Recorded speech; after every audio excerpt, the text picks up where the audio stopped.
આંતરરાષ્ટ્રીય બજારમાં કાચા તેલના ભાવમાં વધઘટ ચાલુ રહી છે। પાછલા દિવસોની સરખામણીમાં આજે એટલે કે 26 મે ક્રૂડ ઓઇલના ભાવમાં ફેરફાર એવો ખાસો જોવા નથી મળ્યો। આધાર પર દેશભરમાં પેટ્રોલ અને ડીઝલના ભાવ નક્કી થાય છે। જો કે લાંબા સમયથી રાષ્ટ્રીય સ્તરે તેલના ભાવમાં કોઈ ફેરફાર થયો નથી અને ભવિષ્યમાં પણ પેટ્રોલ અને ડીઝલના ભાવમાં કોઈ ઘટાડો થવાની શક્યતા નથી। જ્યારે રાજ્ય સ્તરે ભાવમાં થોડો ફેરફાર જોવા મળી શકે છે, ત્યારે આજે જાણીએ ગુજરાતના મહાનગરોમાં પેટ્રોલ ડીઝલના શું ભાવ છે। વાત કરીએ તો ગુજરાતમાં સરેરાશ પેટ્રોલનો ભાવ 95.2 રૂપિયા પ્રતિ લિટરે છે।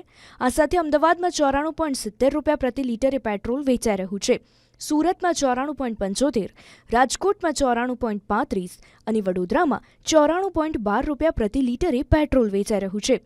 તો આ સાથે ગુજરાતમાં સરેરાશ ડીઝલનો ભાવ 90.70 રૂપિયા પ્રતિ લિટર છે।